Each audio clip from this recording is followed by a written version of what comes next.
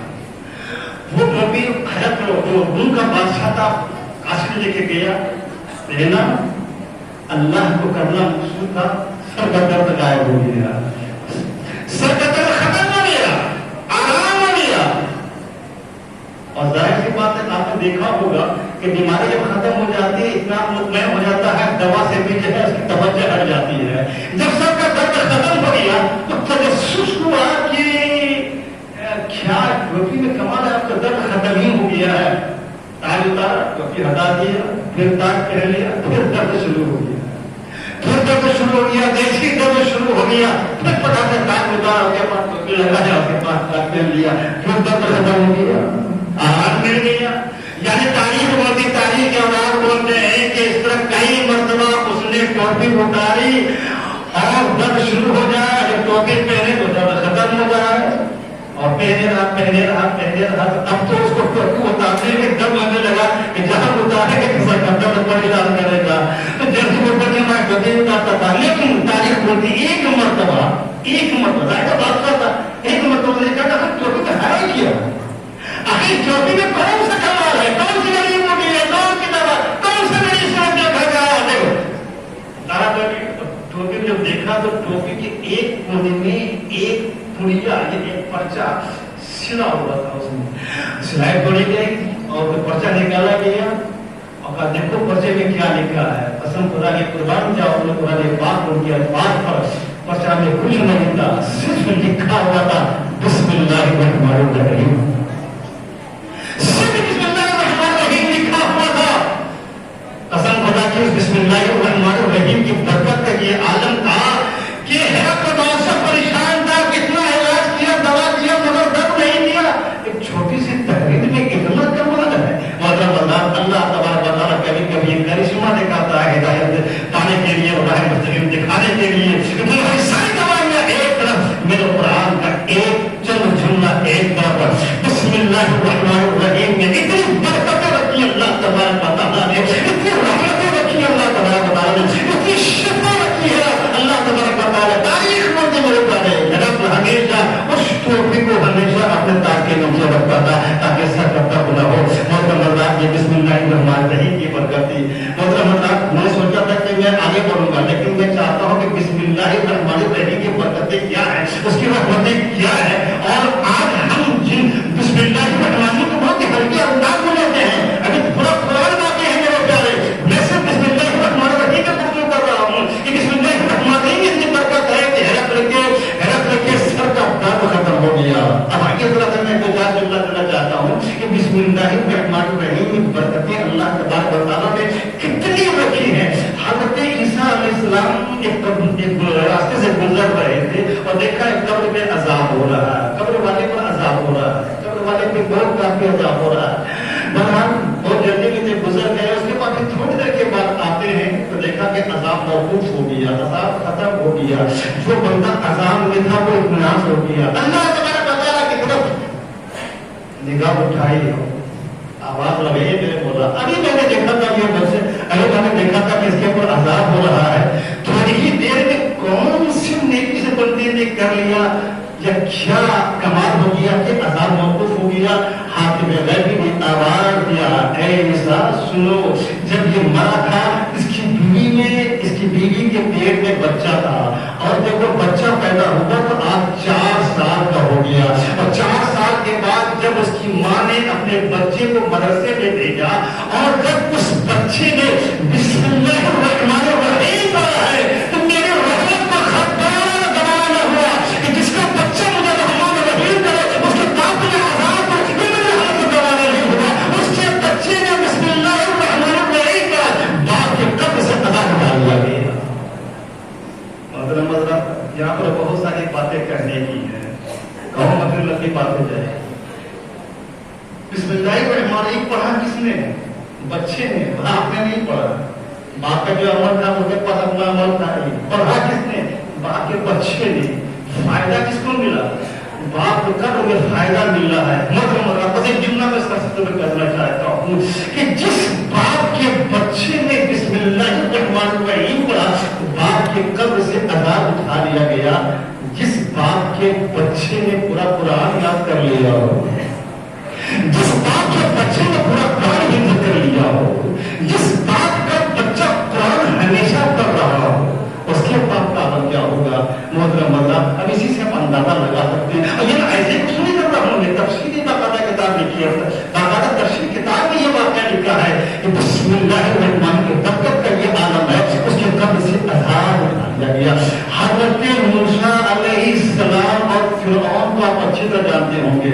وہ 36 کا ہٹا رہتا تھا. ظاہر سی بات ہے، میں اپنے جملے میں کہہ رہا ہوں. فرعون جو اپنے آپ کو خدا کا دعویٰ کرتا تھا، حضرت موسیٰ علیہ السلام کوئی پریشان کیا. میں اب تفصیل نہیں جاؤں گا. ایک مرتبہ حضرت موسیٰ علیہ السلام نے خدا کی بارگاہ میں دعا کیا. ایک مرتبہ اس کے گھر کو تباہ کر دے، اس کے گھر کو برباد کر دے، اس کو ہلاک کر دے. لیکن نبی کی دعا آپ اندازہ کر سکتے ہیں کہ نبی کی دعا کبھی رد نہیں ہوتی ہے.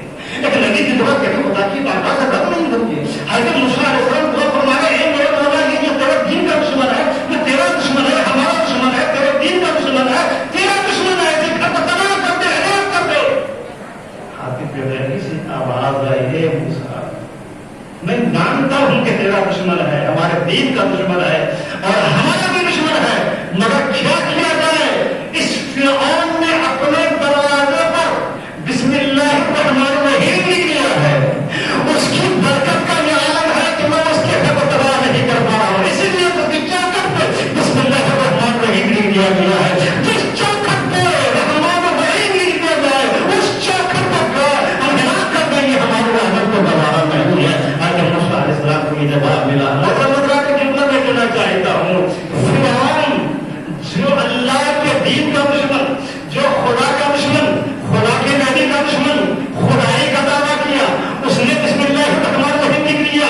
اللہ تبارک و تعالیٰ نے اس کے گھر کو ہلاکت سے محفوظ کر دیا، اس کے گھر کو ہلاک نہیں کیا، اس کے گھر کو تباہ نہیں کیا. تو میں جملہ دینا چاہتا ہوں میرے پیارے، ایک دشمن خدا نے، ایک دشمن خدا نے جب اپنی چوکھٹ پہ بسم اللہ الرحمن الرحیم لکھ لیا، اس کی برکت سے اس کا گھر محفوظ ہے. ایک ایماندار اپنے سینے کو بسم اللہ الرحمن الرحیم نہ نکل لے، ایک ایماندار مومن کو بسم اللہ الرحمن الرحیم اپنے سینے میں نہ نکل لے، اپنی پریشانیوں کو سمجھا لے. تو کیا وجہ ہے کہ پھر یہ پریشانی تباہ ہو جائے؟ کیا وجہ ہے کہ پھر وہ سینہ تباہ ہو جائے؟ کیا وجہ ہے کہ وہ مسلمان پریشان ہو جائے؟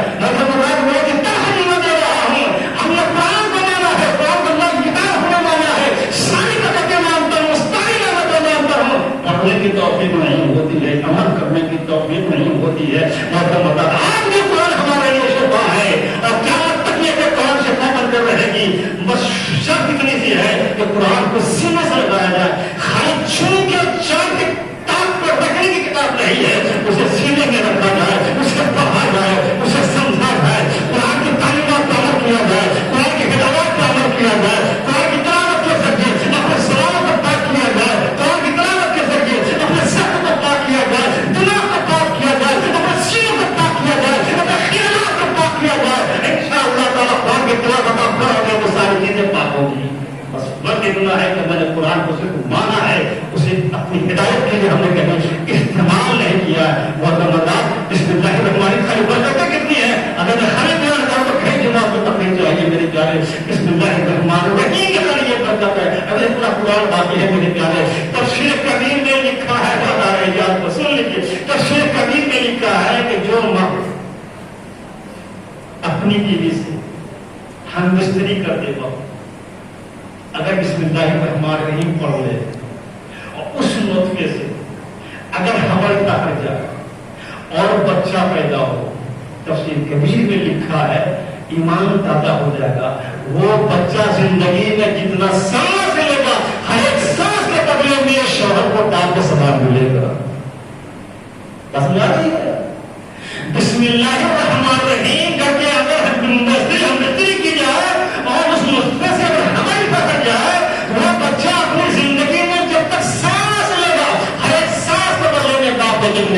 ثواب ملے گا. اللہ بسم اللہ الرحمن الرحیم کی برکتوں کو ملاحظہ کیجیے کہ اللہ تبارک و تعالیٰ نے صرف ایک بسم اللہ شریف میں کتنی رحمتیں برکتیں لکھی ہے. اسی وہ لکھا ہوا پھر موقع شاید ملے نہیں ملے گا. اسی تفسیر کبیر میں لکھا ہے کہ اگر گھوڑے پر سواری کرتے ہوئے یا اونٹ پہ سواری کرتے ہوئے خالی بسم اللہ الرحمن الرحیم پڑھ لیا جائے تو سواری کے ہر ایک قدم کو اسے ایک نبی کا ثواب ملے گا.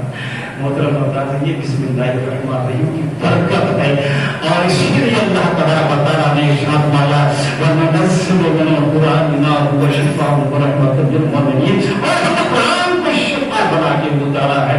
قسم خدا کی پورا قرآن جب ابھی واقعی اگر جائے ایک بسم اللہ الرحمن الرحیم کے چند برکتیں رحمتیں جو ہمارے علم میں تھی میں نے بیان کیا ہے. صرف بسم اللہ الرحمن الرحیم کی تلاوت کر لیا جائے. اب تلاوت تو سبھی لوگ کرتے ہیں. اب کہیے گا کہ ہم لوگ ایک پڑھتے ہیں ہم بھی پڑھتے ہیں سبھی پڑھتے ہیں. پر ایک بات کہوں گا میرے پیارے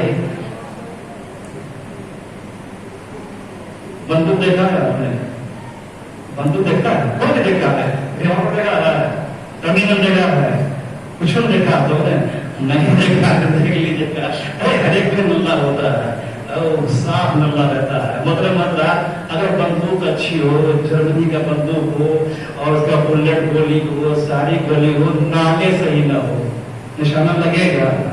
اگر نال صحیح نہیں ہے تو نشانہ کہاں سے لگے گا. اسی لیے نال نہیں ہوتی ہے اس کی وہ صاف ستھرا ہونا چاہیے.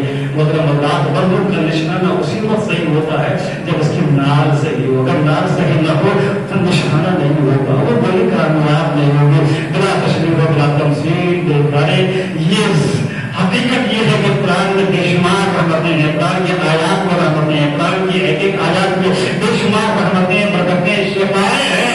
لیکن یہ نال صحیح ہونی چاہیے. اگر یہ نال اگر صحیح ہے تو انشاءاللہ تعالیٰ ایک جملے میں آپ کو فائدہ ہوگا. اگر یہ نال اگر صحیح نہیں ہے تو آپ کے لوگ پڑھنے کا آپ کو فائدہ نہیں پہنچے گا.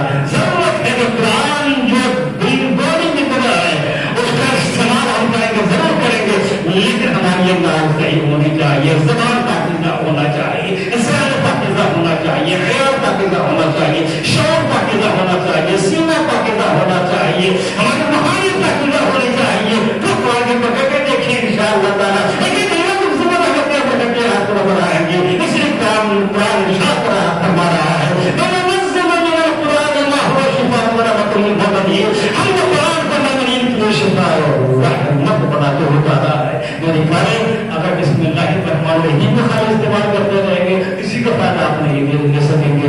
پر ہم نے عرض کر رہا تھا قرآن صرف راہ مستقیم راہ ہدایت یا ہماری آخرت کو سنوارنے کے لیے نہیں آیا ہے بلکہ قرآن ہمارے لیے شفا بن کے آیا ہے. اللہ کا شکر ہے کہ قرآن اگر ہمیں صحت مند آخرت دیتا ہے تو وہیں ہمیں صحت مند زندگی بھی دیتا ہے. اور صحت مند زندگی کیسے دیتا ہے انشاءاللہ تعالیٰ آپ کو یہ سماعت بتائیے گا. آج کا آدمی آج کے زمانے میں ہارٹ اٹیک بہت بڑا ہارٹ اٹیک بہت ہوتا ہے. ابھی بات کرتے کرتے شام کو باقی چلے گئے. ہارٹ اٹیک کو روکنا ہے اگر آئیے جمعہ میں انشاءاللہ تعالیٰ بیان کروں گا سماعت کریں گے. الحمدللہ رب العالمین.